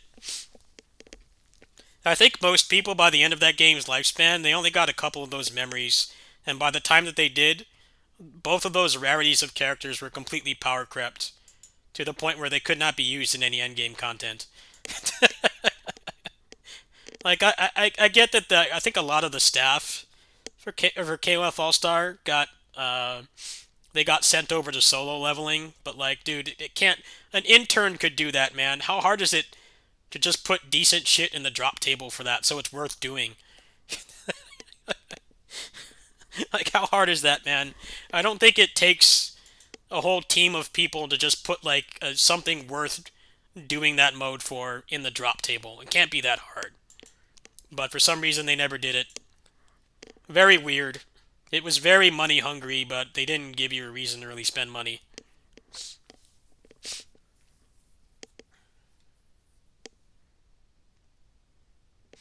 Yeah, their next game is King of Fighters AFK game. What a slap in the face to people that stuck around with that game to the end. Like, yeah, we never listened to you. We tried to milk you for every cent that you had until the very end. But as soon as we shut it down, we're just going to make an AFK game. Like the worst kind of gacha game. You could just go buy fucking Cookie Clicker or something. Cookie Clicker's like $10, right? There's no loot boxes in Cookie Clicker. Just go fucking play that, man. Don't spend like $5 on an AFK game. Like, come on. See, some people thought that they shut down the games because they lost the license, but no. Frame 1. As soon as KOF All-Star shut down, oh, play our AFK game. I'm like, nope, you lost access to my wallet. I'm never coming back.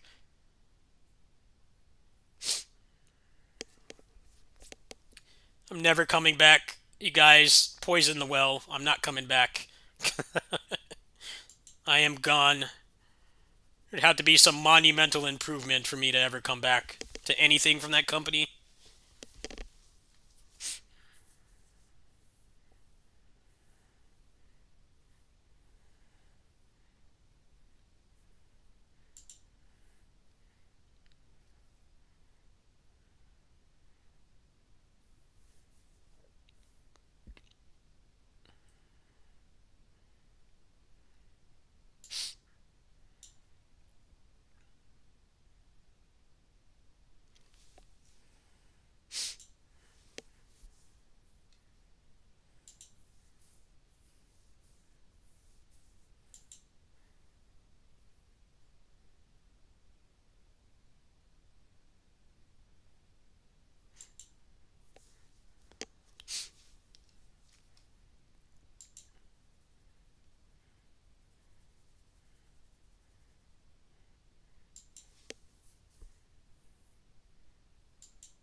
Alright, one more game for tonight, then I'm going to bed, folks.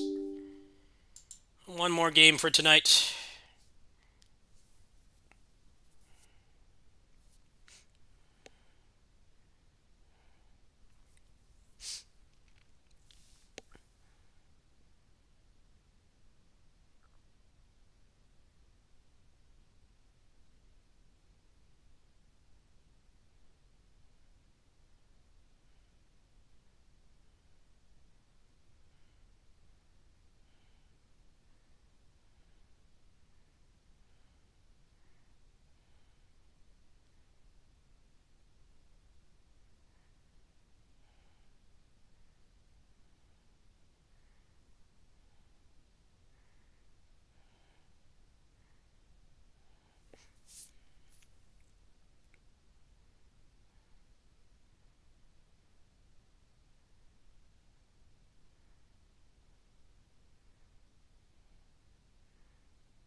From what I understand, Phantom Blade Executioners is in maintenance mode, which is why I stopped playing it.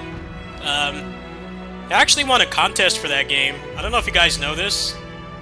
They had a video contest to make a video for the game, you know, to get some easy promotion. I made a mechanics overview for it, and I won $500. They gave me a $500 Amazon gift card. That was one of the few times I've gotten paid to play any game on this channel. Only twice. Well, 3 times. But apparently it's maintenance mode, so I'm not big on playing maintenance mode games.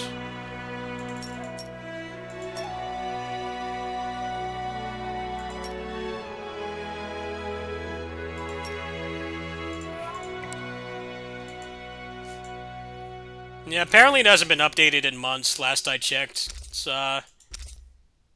maintenance mode. The monetization was pretty minimal. It was mostly just the gear. The thing you pulled for was the gear. The stuff that you put on your moves. That was like the main thing that you paid for. The characters were all free. But yeah, last I checked, it's been in maintenance mode for ages, so I don't know. It's up to your discretion if you want to pay for that. It's a shame, though. I did really like that game, and like I said, I was playing that game before. I was playing that game before they did that promotion thing.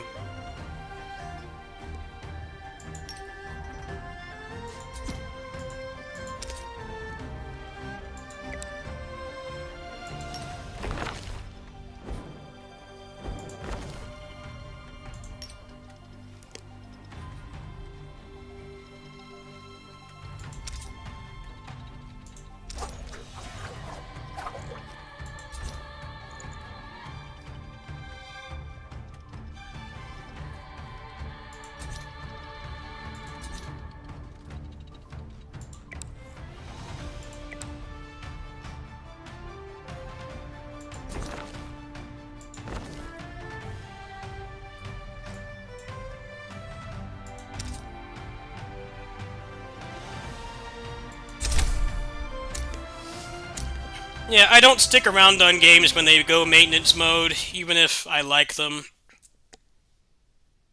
I grew up with a mother that played a lot. She played service games before I did. My mom is an OG. She played, like, EverQuest and I'll shit. put them all to shame. And she definitely had her fair share of experiences playing games that got shut down. So, I know if I grew up with... only I know the power. I grew up of with the mask. knowing to not do stuff like that. It's time to show off. If it's gonna be in maintenance mode, I'm just not gonna stick around. Because I grew up seeing my mom play a lot of those WoW clones that would shut down just randomly, stop updating. It's really hard for me to justify sticking around if you're not updating like at least bi-monthly. I think like that's the minimum for like knowing that the game is not dead. Should be bi-monthly. They don't need to update every month. I think a month is too much, especially if it's like you know, character collector gacha. They don't need to update every month, but minimum should be bi-monthly. If you're not meeting that deadline, then I probably won't stick around.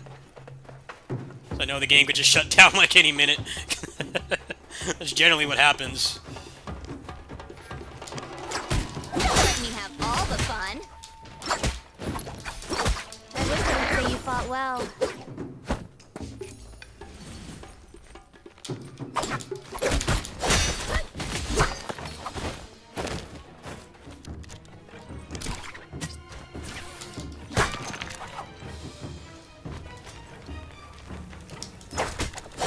I wish I could say you fought well.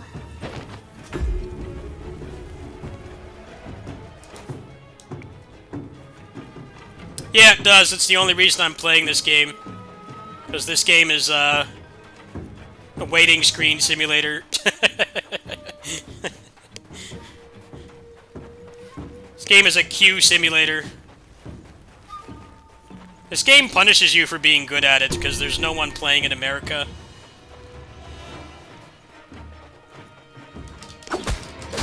I wish I could say you fought well.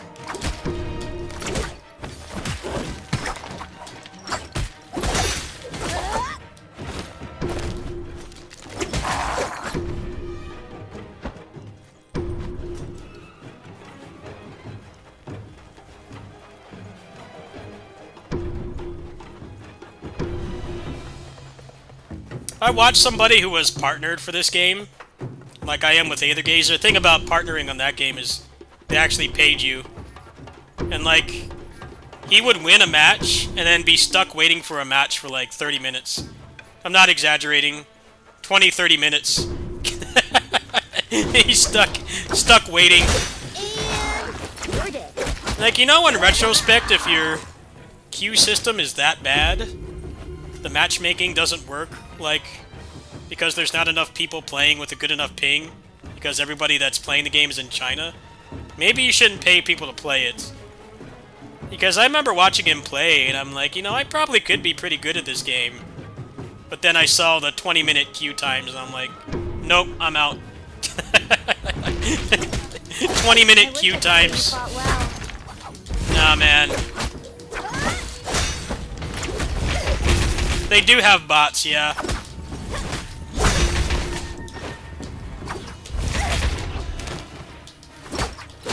And you're dead. This game is just weird because it's not a dead game, but everybody that's playing it is in China, and because of the matchmaking, not wanting you to match with people that you can't, you don't have a good distance with. If you're playing this game in America, you have to play it like certain hours. Otherwise, it's just staring at a queue screen. I wish I could say you fought well. I guess that's what happens when you make your game around like melee combat. It's primarily melee combat. So that means that you don't have as much leeway when you're making like a MOBA or a first-person shooter. But yeah, I like this this PvE mode. Been enjoying it. Sword Art Online, yeah, that's why I didn't buy that game. I knew that was going to happen. Don't rush me.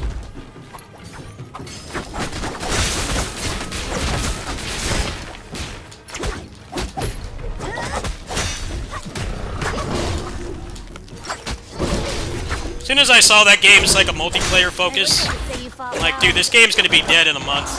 If even that. I'm not playing that.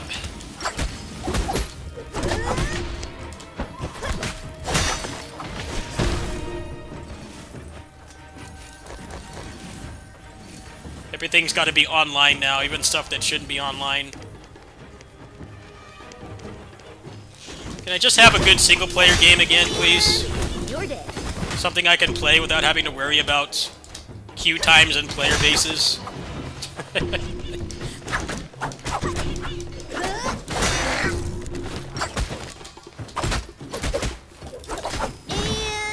you're dead.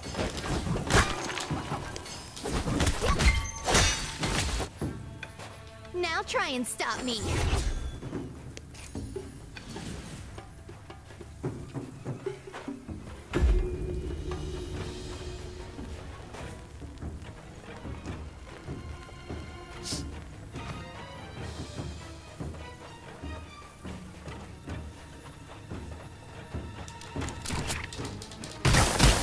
I wish I could say you fought well.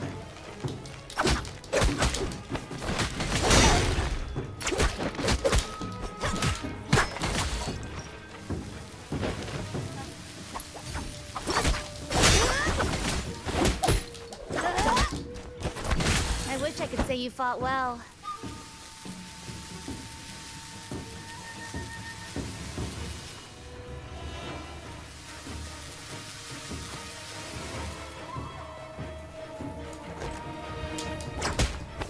I wish I could say you fought well.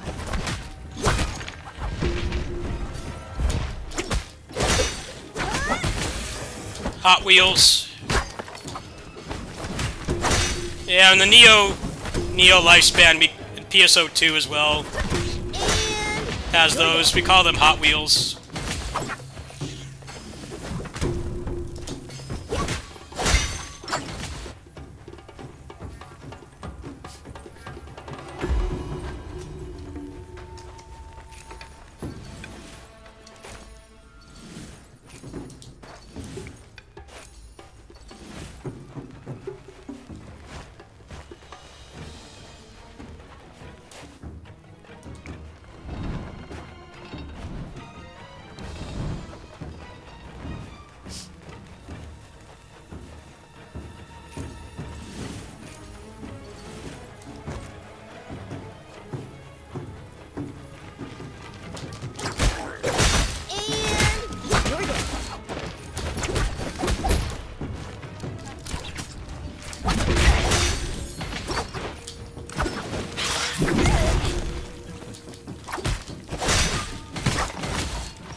This mode is really boring. I like the one where you just go kill a boss.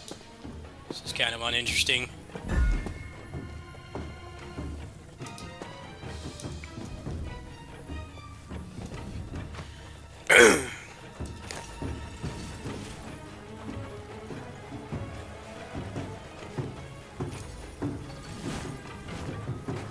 Perfect armor for a perfect me. I wish I could say you fought well.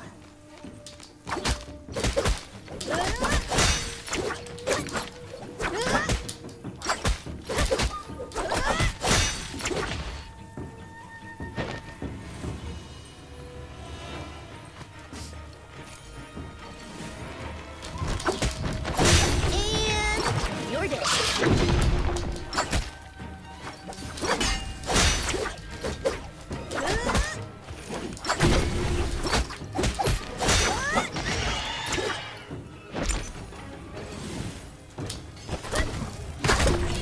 I wish I could say you fought well.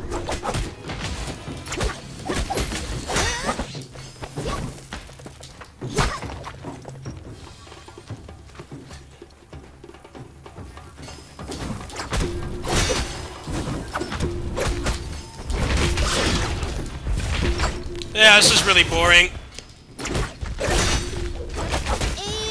What's wrong with just the regular levels where you just like kill a boss? It's very boring. It's probably more fun if there's humans to play with, but not yet. not the kind of thing you ask for when you play in a Rocket Blade Point. I wish I could say you fought well. You don't ask for humans to play with. There are none. Not yet.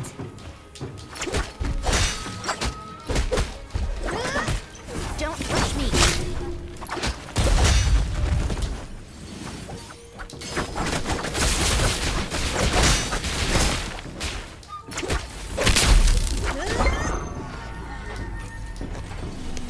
Fortune favors the great.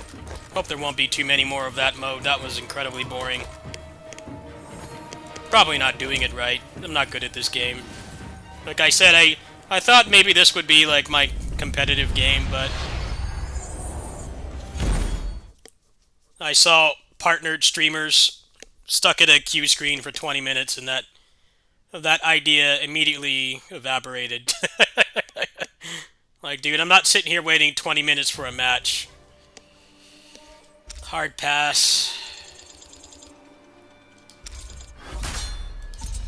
Yeah, this game is really weird because it is popular. It's just not popular here. So, you want to try to be sweaty at this game, it's mostly waiting instead of playing. And I think most people don't want to do that. I mean, that's understandable.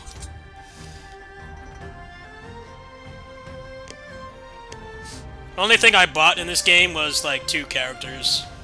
I bought 2 of the characters. I bought, Ooh, True steel fears no fire. I bought this guy. He was like $5. Demands we work together.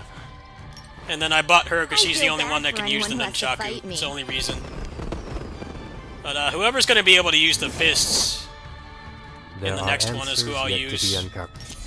So yeah, there's no point in buying anybody unless they're in the Rules are made to be offline broken. mode. The showdown mode. It's pointless otherwise.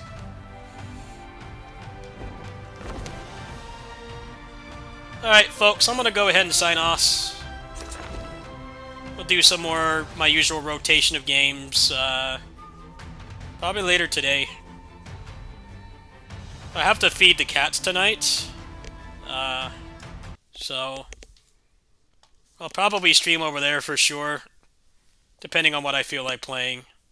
But yeah, I'm going to go ahead and hop off. Good night, everybody. Nice chat. I need help with my GPU bill, so if anyone wants to help me, the bill is like $100. I haven't paid it for this month, and I really need to pay it. So, if you like what I'm doing, go ahead and support there if you can. If not, whatever. No pressure. I will see you guys, let's see, what am I doing today? Well, Well, I have to go to the grocery store, but that's down the street. That's like 20 minutes round trip. And then I have to feed the cats tonight at my neighbor's house because that's my part-time job. So somewhere between then, I'll try to throw in a stream. Let me show you guys what I'm working on right now. Give me a sec before I go. This was the first game I played this stream. The graphics suck, but the game is actually quite fun. I've been enjoying it. I was given a review key for Fate Samurai Remnant. So I'll probably play this on the side. I've kind of liked it so far. I could definitely understand the complaints, but I'm obviously not playing this for the story. I'm skipping every cutscene. I've enjoyed it so far. I played it for a lot longer than 20 minutes. My internet was down almost all day yesterday and most of today, so I probably played it for like 90 minutes. I'm enjoying it so far, so I'll be playing that. I got the River City Girls 2 Double Dragon DLC, so I'll be playing that, but this game runs really well on Steam Deck, so I'll probably play this tonight when I'm over at my neighbor's house after I feed the cats. We'll probably finish the game, so that'll be the next thing I'll be doing for sure. Let's see here. Towerborn got a major update. I'll try to... Probably won't play Naraka later today. I'll probably play this. This just got a major update, and it's a really good game that needs more attention, so I'll be checking out the update for that. River City Saga 3 Kingdoms is kind of disappointed with. It's way too similar to the original and doesn't have enough new stuff. And there's also way too much text. So I kind of tapped out of it. I'll probably still finish it, but it doesn't seem like anybody's really looking for videos of this game, so I don't really feel in a rush to do it. It's a fun game. I think it's worth $30 still, but it definitely really feels like it should be DLC. It didn't really feel like it needed to be a whole sequel. They really didn't add enough new stuff to it. They did streamline some stuff from the first game, but it just feels way too similar. You know how people said that Neo 2 was Neo 1.5? Even though that's objectively false. Because that game added so much stuff and it's such a massive improvement. This game is like barely an improvement. It really is just more of the same. I know that it was made by a different studio, so maybe that's partially why. But I was definitely disappointed because I enjoyed the first game.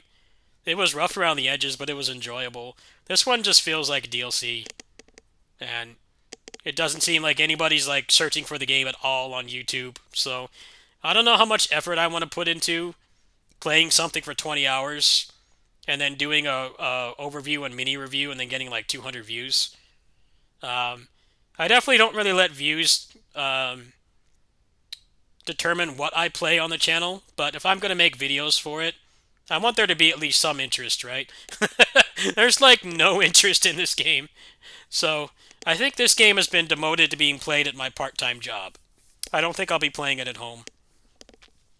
It runs fine on the deck. When it came out, I did like 1 or 2 streams of this game over there, and it like didn't drop a single frame. So for people who are wanting to see this, my quick review, being like halfway through it, it really should just be a DLC. It doesn't really feel worthy of being a sequel. The only thing that's a sequel is the story, but then like the story in this game is it's Kunio characters basically cosplaying or pretending to be Three Kingdoms generals. And it's not serious at all. You know, if you want an actual retelling of Three Kingdoms, just go play Dynasty Warrior 7. It's like $20 on Steam. It's a very humorous, non-serious take on Three Kingdoms events. Like, nobody dies or anything, but there's a metric ass ton of text. And there's just not enough different gameplay-wise. So yeah, I probably won't be playing that game on these home streams anymore. That's been demoted. FF16, I actually need to play through this game twice to do like modded videos for it because of how the mods work for it. So I'll probably be working on this a bit. East 10. I should put out an overview for this. Maybe I'll do that later today if I have the energy. I really enjoyed this game. One of the best games I played this year. Really solid. The PC port is perfect as well. I bought a lot of shit PC ports lately, so it's nice to have a game that just fucking worked at launch. It's got some minor issues, but nothing that prevents you from playing. It's in a way better state than almost everything else that's launched this year on PC. The fact that it was a late port really helped. They were working really hard on it. I'd say the worst thing about this game is this stuff here. I don't know why these niche Japanese games do this. I get that like they have less people buying these games compared to popular stuff like Elden Ring, and that they have to make extra money somehow. But this looks like content, but it's not. It's all just costumes. It's not even pay to win stuff either. It's like stuff you get like for some items you get for playing the game for a couple hours. Like it's $70 for this? Are you kidding me? I already bought the full $60 game. They want $78 for an Ultimate Edition. Are you kidding me? That's an insane price. And it doesn't even add anything. Like, if you're interested in this game from my streams of it, because I streamed probably about 60% of my playthrough, don't worry about this stuff. It's all pointless. Just get the base game. And then they'll probably discount the DLC later on, so maybe like a year or two down the line, this will be like $30 or something and be somewhat affordable. But yeah, East 10 is really awesome. We'll probably do some New Game Plus stuff on this as well. Anyway, I'm going to go. Support me if you can, and I'll see you guys later. Good night, everybody. See you in the afternoon.